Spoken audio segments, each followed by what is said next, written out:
pertemuan kelompok hari ini. Ibu-ibu apa kabar? Baik. Semangat pagi ya Bu ya, masih puasa? Baik. Insya Allah. Kita buka dulu pertemuan kali ini dengan membaca Bismillah bersama-sama ya Bu. Bismillahirrahmanirrahim. Ibu, tabel janji diri yang kemarin coba saya lihat lagi sama ibu-ibu semua. Tabel yang kemarin ibu bikin, buka bukunya yang kemarin ibu bikin. Nah, dari pertemuan kemarin apa yang sudah kita pelajari kan? Stimulasi anak usia 2 sampai 6 tahun. Nah, stimulasi anak 2 sampai 6 tahun. Berarti ibu-ibu masih ingat ya, luar biasa. Terus dari tabel yang sudah kita bikin bulan kemarin, di pertemuan kemarin, apakah sudah diterapkan di rumah ibu? Sudah. Nah, apakah ada tantangan atau kendala, hambatan dalam melaksanakan tabel janji diri yang sudah kita laksanakan itu ada nggak? Ada. Nah, tantangan itu contohnya apa Bu? Kita buat janji diri makan makanan bergizi, Bu. Makan makanan bergizi, terus kendalanya kenapa tuh kalau harus makan Nggak ada makanan uang. bergizi? Nggak ada uang buat belinya. Oh, terus apa lagi kendalanya? Beli ikan kan harganya mahal. Ya. Kadang kita nggak punya uang buat belinya. Terus kalau beli ikan berarti Ya beli yang lain. nggak beli yang lain, iya. Terus selain itu apa lagi? Permainan Permainan anak-anak. beli. Oh, permainan anak harus beli buat stimulasi ya. Oh iya ya. Nah ibu sebenarnya dari kendala-kendala tersebut ada tidak solusinya nih? Ada tidak? Gimana solusinya kalau misal kita beli bayam, beli kangkung mahal, kan itu makanan bergizi ya. Beli sayur mahal, beli buah mahal. Solusinya gimana kira-kira? Menghutang. Menghutang. Jangan dulu menghutang, kita kan bisa nanam.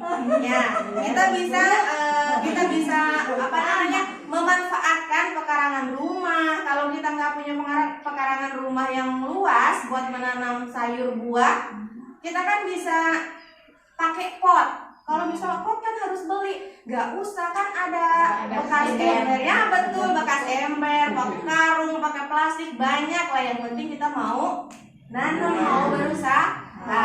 Terus kalau ikan kan mahal, kita kan bisa melihara ikan di empang, ya kan?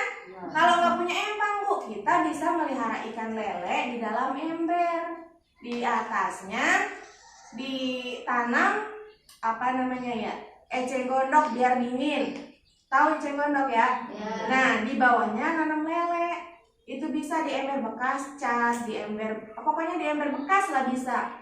Itu kan bisa dikonsumsi ibu seminggu sekali atau bahkan 2 kali dalam seminggu ibu bisa makan ikan. Gitu ya Bu ya. Terus untuk kegiatan hari ini ibu-ibu kita akan menjelaskan atau akan belajar tentang modul 6. Nah, kelihatan ya Bu? Kelihatan ya. Modul 6, pemanfaatan bantuan sosial dalam pemenuhan gizi anak usia dini dan ibu hamil. Tapi ibu-ibu, sebelum kita belajar ya, sebelum kita mulai pelajaran kita ice breaking dulu. Kita biar semangat. Tepuk gizi ya. Tepuk gizi bareng-bareng ya. 1, 2, 3. Tepuk gizi. Nasi, ikan, sayur, buah, susu, stunting no way.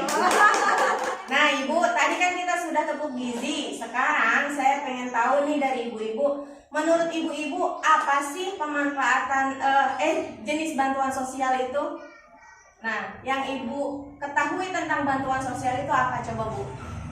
Bantuan pemerintah. Bantuan pemerintah, terus diberi duit, ya terus diberi sembako, ternyata bantuan sosial. Nah, ibu-ibu, apakah yang hadir di sini dapat bantuan sosial semua? Dapat?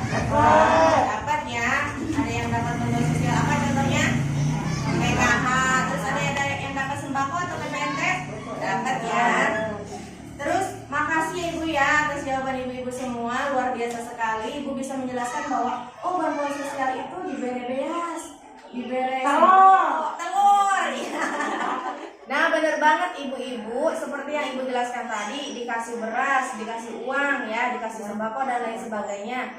Nah, sebenarnya bantuan sosial itu adalah bantuan berupa uang atau materi, beras, sembako dan lain sebagainya ya, yang diberikan oleh pemerintah kepada individu, kelompok ataupun masyarakat, keluarga ya, dan yang bertujuan untuk keluarga tersebut bisa memenuhi kebutuhan sehari-harinya ya, atau kebutuhan dasarnya. Kebutuhan dasarnya apa? Dalam segi pendidikan, dalam segi kesehatan, dan dalam segi pangan. Nah, sekarang ibu-ibu saya bagi ke dalam 2 kelompok ya. Yang kelompok ini namanya kelompok sayur, yang kelompok ini kelompok buah. Dari mulai ibu koya sampai ibu kacang berarti kelompok sayur. Dari mulai ibu mumun sampai ibu ratih berarti kelompok buah ya. Sekarang saya ingin ibu-ibu membuat tabel,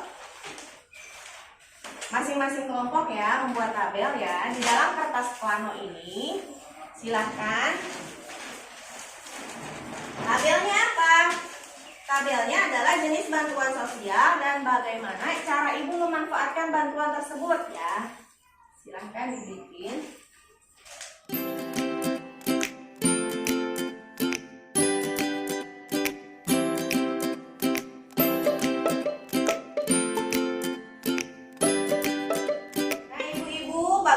Sekarang tabel yang pemanfaatan dan jenis bantuan sosialnya sudah jadi, dan sekarang saya minta masing-masing kelompok ke depan 1 orang, siapa saja yang mau menjelaskan tentang isi tabel yang dibuat masing-masing kelompok. Silakan dari kelompok buah dulu, silakan Bu jelaskan. Jenis bantuan PKH, pemanfaatan bayaran sekolah, beli kebutuhan sehari-hari, BPNT, sembako, pemanfaatannya dimakan, biar nggak jadi stunting. Kit, beli alat sekolah. Oke. Sepatu, buku ya Bu ya.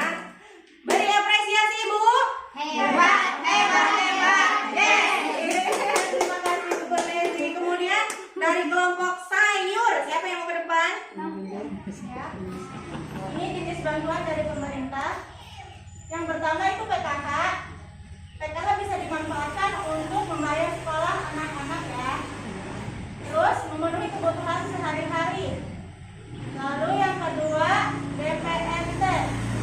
BPNT atau bisa disebut juga sembako, bisa pemanfaatannya bisa digunakan untuk membantu kebutuhan pokok keluarga sehari-hari agar tidak stunting ya. Yang ketiga KIP bisa dimanfaatkan untuk memenuhi kebutuhan sekolah anak-anak dan mengurangi beban orang tua. Ya, luar biasa ya. Kasih apresiasi lagi dong buat Ibu Yuyun. Hebat, hebat, hebat. Yes. Berarti kesimpulan dari pertemuan hari ini adalah bantuan pemerintah itu atau bantuan sosial itu adalah bantuan dari pemerintah yang berupa uang ataupun materi yang diberikan kepada individu, keluarga, atau kelompok ataupun masyarakat yang bertujuan untuk memenuhi kebutuhan dasar sehari-hari. Kebutuhan dasarnya apa aja? Pendidikan, kesehatan, dan pangan ya Bu ya. Untuk apa tujuannya? Agar generasi kita ke depan nanti bisa sehat, cerdas, dan tidak stunting. Demikian ibu-ibu isi pertemuan kita kali ini. Semoga bermanfaat dan bisa diterapkan di rumah ya Bu ya. Saya ucapkan terima kasih ibu-ibu yang sudah hadir. Mohon maaf apabila ada kekurangan. Wabillahi taufiq wal hidayah. Wassalamualaikum warahmatullahi wabarakatuh. Waalaikumsalam.